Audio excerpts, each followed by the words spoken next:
Soon, Tom wasn't just considering things he wasn't supposed to do, he was doing them. He became a tyrant, spoiling his dinner, only brushing his teeth for 1.5 minutes instead of the full 2 minutes dentists recommend, and not putting down the toilet seat. It was as if chaos and anarchy had a baby, and that baby was raised by fart goblin monsters. Or worse, fart gobbling monsters. One time, he didn't even thank his mom for making dinner. He was out of control.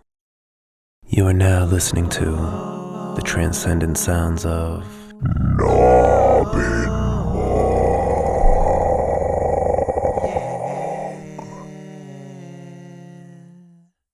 The legendary legend of the New Year Goblin. A Christmas tragedy for the New Year, Part 2. His behavior spiraled from there. He asked AI software to make a picture of a fart eating a baby. A reasonable request, except he claimed he generated the image when the AI program did the generating. AI generated a report and sent it to Santa Claus, who was perplexed. Tom had never appeared on the naughty list. He had various minor infractions, but what kid didn't?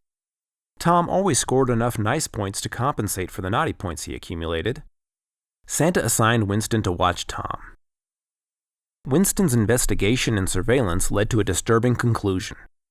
Tom's naughty behavior was most frequent during the first half of the year. He then accrued nice points as Christmas approached. Even worse, he was taking advantage of an esoteric loophole in the system. For the week after Christmas, before New Year, the North Pole was on vacation. No one watched for naughty or nice behavior, and no one accumulated either type of point. That's another of Santa's secrets. If this information leaked, that week would be the kid version of the Purge. It would be as if chaos and anarchy had a baby who was raised by a hurricane father and a tornado mother. One year, Tom was extra naughty. He went on a one-person The Purge mission. That mission was to purge his bowels. Once he got his presents, he pooped in his sister's underwear drawer, lit bags of poop on fire, and left them on doorsteps. He didn't flush after pooping. He committed a lot of poop-related infractions. His misdeeds continued into the new year, but the worst of the worst occurred during the week between Christmas and New Year, so he still qualified for the nice list. Nobody working on the case knew if Tom was aware of the free week or if it was a coincidence. How would he know? How could he know? Regardless, for a week, Tom was a whirlwind of destruction. Or at least defecation. When Winston reported his findings to the Claus Council, Santa put Tom Majors on the naughty list. It was a major, no pun intended, turning point in Tom's life, and the lives of many others. All right, maybe there was a minor pun intended, or even a, wait for it, major pun. The next year for Christmas, Tom got a lump of coal in his stocking and a package of used, but not washed, underwear. Tom fought back his tears as he examined the presents before him. As the anger swelled inside him, he realized he should wash his hands. He didn't know who wore those underwear, but was certain they were unwashed.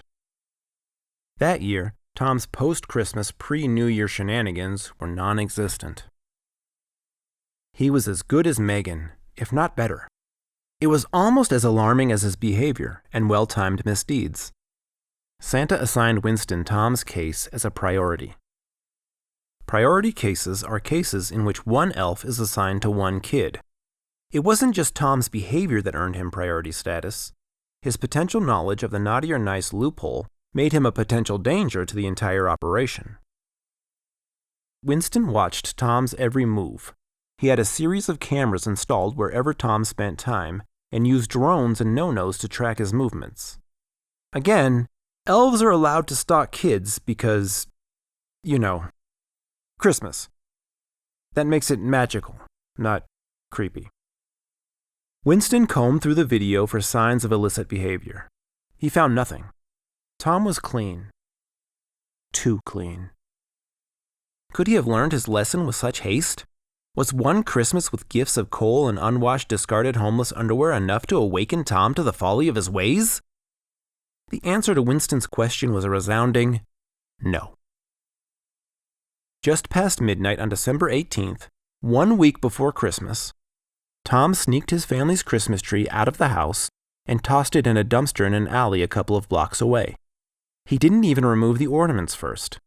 He replaced it with a fake tree. It gets worse.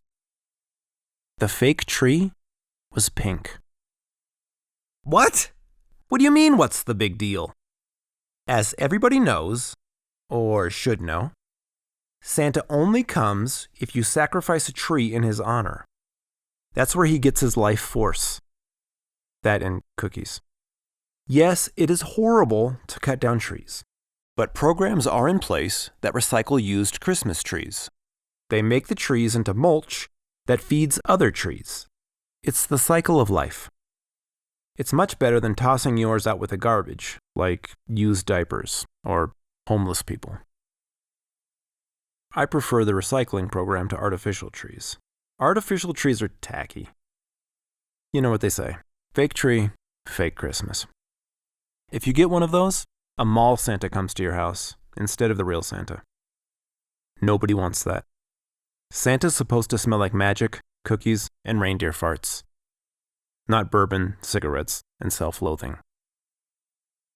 The pink monster in the corner gave Tom's sister nightmares. She woke up screaming and in tears from a dream of it eating her presents and vomiting ribbon on her. By the time Winston saw the video of Tom's crime against Christmas, it was too late to transfer him from the nice list to the naughty list. The bureaucracy there is ridiculous. Winston had to fill out 3 different forms and submit a report complete with photographic, video, or audio evidence of at least 1, but preferably 3, major offenses. A pink Christmas tree is a major offense, as is stealing a Christmas tree and tossing said Christmas tree into a dumpster instead of recycling it. Tom's shenanigans extended through the Grace Week and into the new year. Of course, making the nice list meant Tom received and got to keep his presents. Santa even included a special handwritten note in Tom's stocking, congratulating him on his improved behavior. It was handwritten by an elf, but it was still handwritten. Anyone who's never been on eBay knows how much a handwritten note from the pen of Santa Claus is worth. The description will say it's written with Santa's pen, but who knows? How could one even authenticate that? Winston took Tom's trickery as a personal slight. The next year, Tom ended up on the naughty list. How old is Tom at this point? Old enough to know better than to be a miscreant.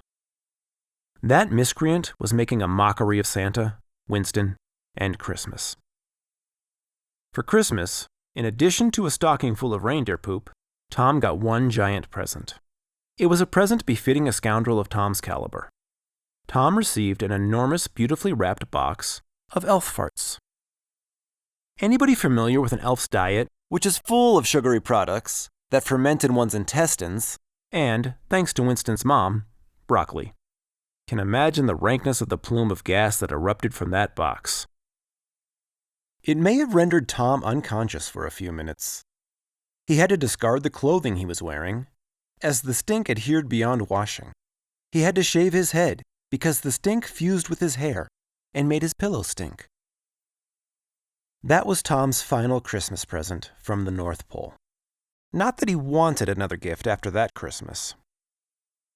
Tom not only vowed revenge, but he declared war on Santa Claus and the North Pole.